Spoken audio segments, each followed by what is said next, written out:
Hello, Georgia. How are you? Hi, I'm great. I'm great. Great to meet you. What state, where are you based out of? I'm based out of North Carolina. Our team, Christians Against Christian Nationalism, we're kind of all over the place. We have people in Washington, D.C. They're over in Miami, Florida right now, but I myself am in North Carolina. Yeah, let's briefly talk about what's happening in Miami. Yes, let's. I It's just saw a video on TikTok that you rented a billboard. Go ahead, say it. Yeah, a billboard on a boat. So we are making waves in Miami, Florida right now with the Literally. re yeah, literally making waves. So the Reawaken America tour, if you're familiar with that, I mean it's been going around I think for a while now, but it's Michael Flynn and his crew kind of spreading all these conspiracy theories in the name of Christianity, and our organization, Christians Against Christian Nationalism, is very much against that message, and we believe that Christian nationalism does not speak for all of Christians and all of Christianity. And so, yeah, we rented a billboard, and it's got some really cool messaging on it. So check it out on our TikTok or our Good for you. Instagram. Good for you. I'm going to post it again, and I'm going to do outtakes of our conversation as well, because I want to be able to use some of your messaging as we go into this next phase of Yeah, election cycle. I know you're a 501c3 and can't, talk about certain uh, uh, candidates, but I know that you must know that democracy is important to your faith. absolutely, absolutely. Yep. So when did you start? When did you start with Christians Against Christianity, and how long has it been around? Yeah, so I started with Christians Against Christian Nationalism about a year ago. We've been around for about 4 years. Mhm. So 4 years ago, we kind of came together, and as an organization, they were like, Christian nationalism is a problem. It's obviously embedded in white supremacy, and white supremacy is embedded in Christianity, and we need to make a difference about this. So we sat down with interfaith partners, and we were like, what do we do about this? And we were at a round table, and the interfaith partners were like, we love you. We think this is definitely needed, but you as Christians need to address this. This isn't everyone else's problem. Like Christians that are on the inside, if you want to change the messaging, you need to do it from the inside. And so that's what we're doing. And so I joined. I think I started my activism career in some different subjects, looking at LGBTQ rights, and a bunch of other things. And when I was kind of in like the social justice world, I realized the root of all of these injustices were this like Christian nationalism, specifically white Christian nationalism, this idea that in order to be American or in order to be right, you have to follow this certain version of Christianity. And I'm someone that I am a Christian. And sometimes it's hard to say that nowadays. It's hard to say I'm a Christian because people automatically assume, oh, you're a Christian. I'm also a Baptist. So people look at me and they're like, oh, you're a Baptist. They automatically assume, see your face, certain things about me. So I was like, well, I'm going to do something about this because I'm a Christian. And it's because of my Christian faith rooted in a gospel of love and kindness and freedom and humility that I believe that Christian nationalism Well, should be I gone. am so proud of what you're doing. I love that Oh, you're the face of this organization and young and fresh and not only one issue necessarily focused, which is, I mean, we're all at the precipice of potentially the most dangerous place that America's been. I mean, I've been around for 260 years myself, you know what I mean? And I've never seen this. I mean, I remember throughout my life saying, oh, this is the most important election of our time, And there's always a reason why there is something true about that. mm, Just unfortunately gets truer as we get along. And mhm. so I'm just a couple of things I want to ask you about. So in general, outside of the advocacy that you have to do for what your core mission is, which is really important, and I'm happy to help message that and share with whoever is in my universe as we go along, from here on. But I'm curious as to, do you get involved with getting people registered to vote? Is that part of your initiatives? What do you do in that area? Sure. I mean, we're a pretty small campaign, and so our resources are pretty limited. We partner with all sorts of organizations, and we absolutely believe that Christian nationalism and white supremacy is like involved in hindering certain types of people being able to vote. So we will share and advocate for voters' rights and for fair elections, but it's not quite something that we are on the front lines of. Right. Okay, that's good. I just wanted to make sure you had like, Yeah.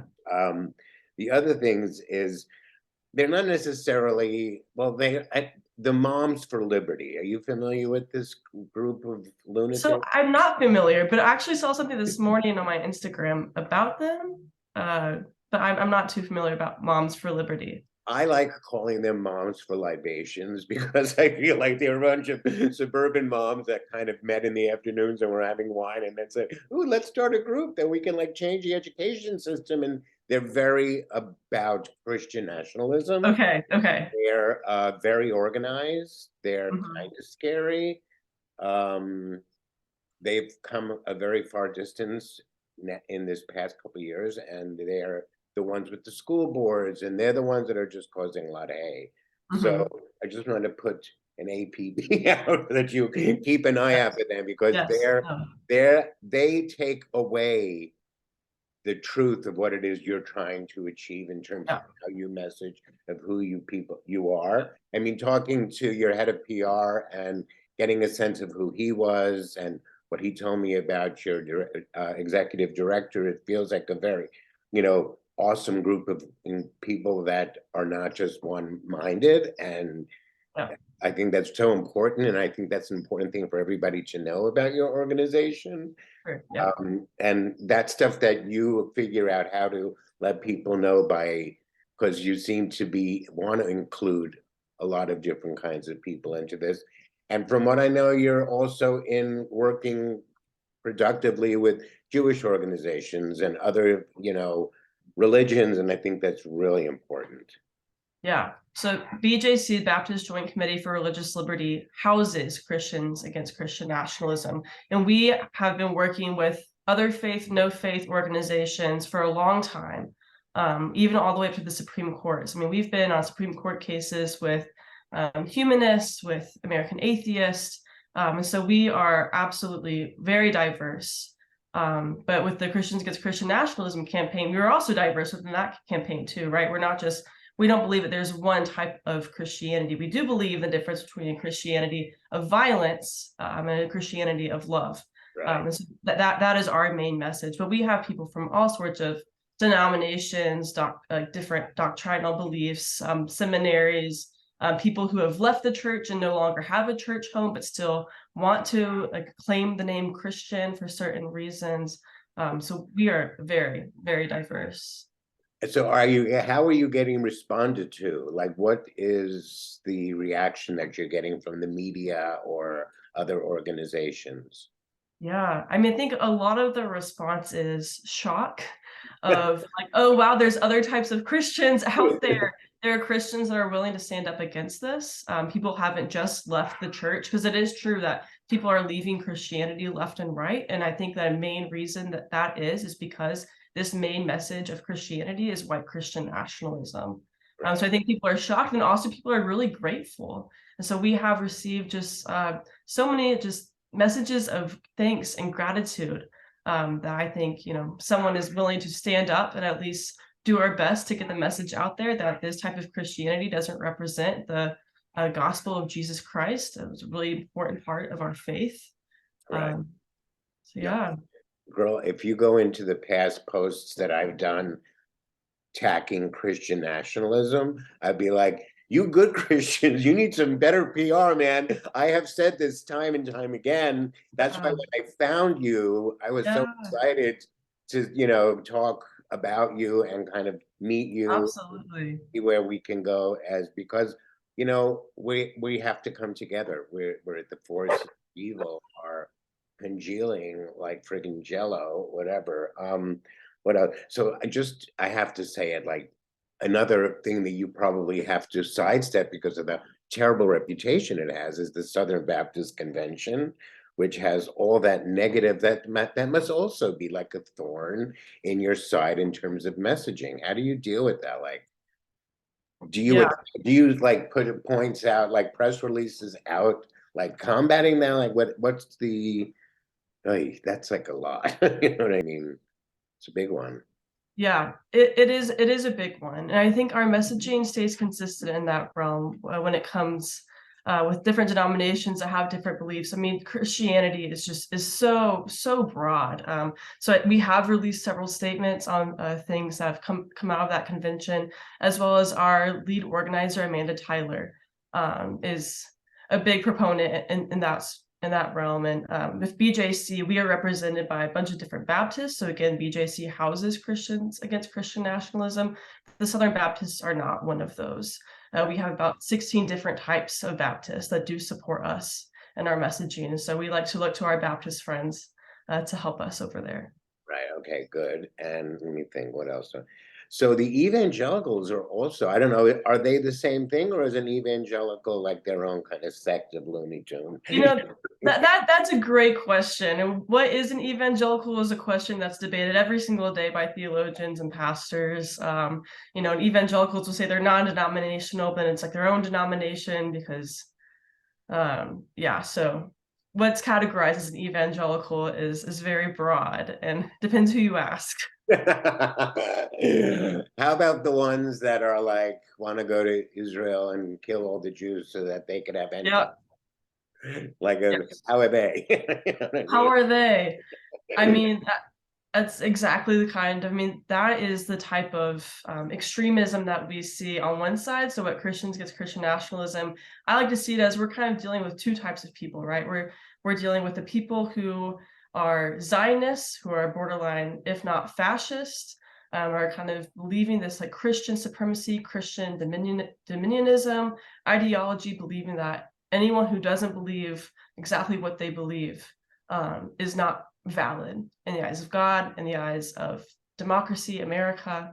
And so there's kind of like this dominionism ideology going on mixed in there.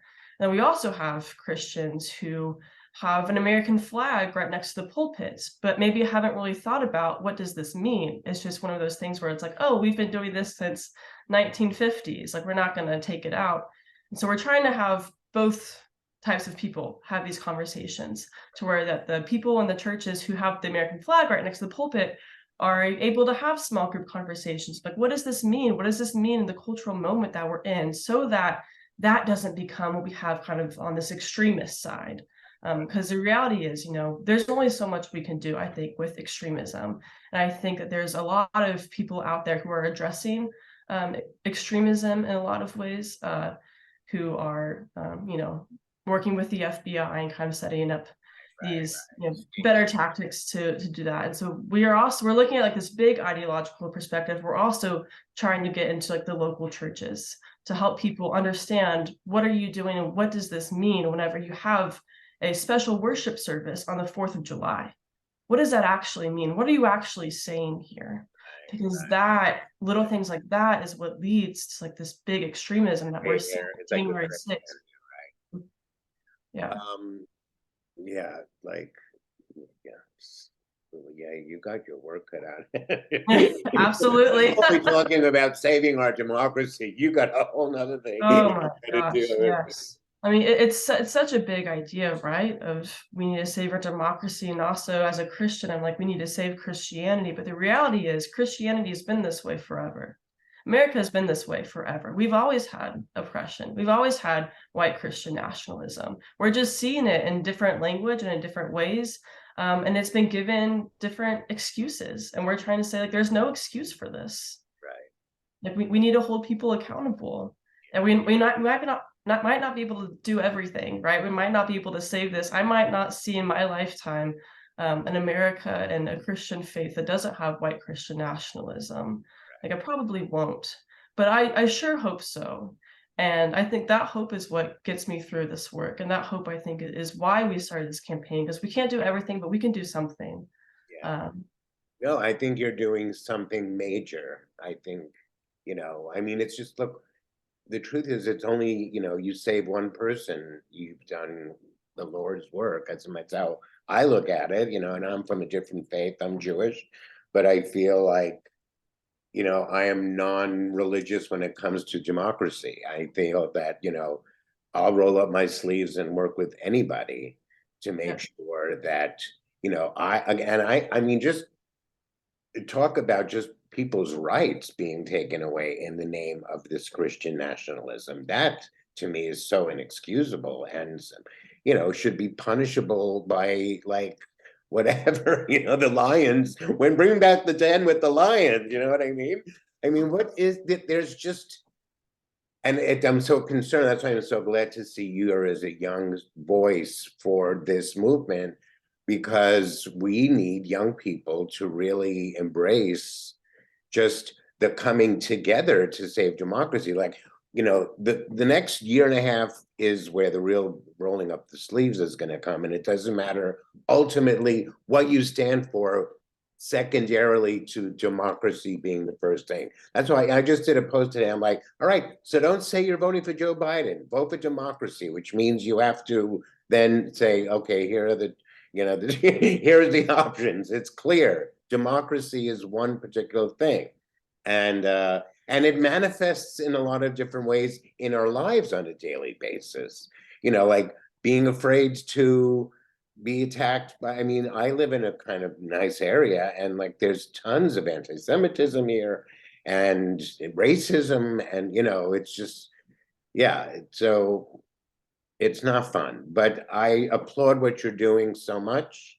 Thank Is you. there anything else you want to convey? Any kind of leave us with any particular soundbite that you are represent, you know, that kind of embraces the ultimate or repeat the essence of what you guys are doing? Mm. I will share that Christians Against Christian Nationalism is launching our first in-person state chapter. And so we are about to announce that we will be opening a North Texas Christians Against Christian Nationalism chapter. So if people are in North Texas and you're looking to get involved in this work, you can connect with us. Also, I want to invite folks to sign our statement. So if you go to christiansagainstchristiannationalism.org, we have a statement where if you are a Christian, you are against Christian nationalism, you can join 33,000 other signers and share this statement to help us call out Christian nationalism and also to get connected with us. Right. So we can get connected and we can work together to end Christian nationalism in your local community. Yeah, no, we'll definitely promote the Texas chapter. Good luck with that. How many chapters do you have currently? So that's going to be our first. So this is our first. We are hiring someone to be on the ground in North Texas. So hopefully this is kind of like a pilot and gives us an idea of what we can do going forward. And hopefully the rest will be volunteer led.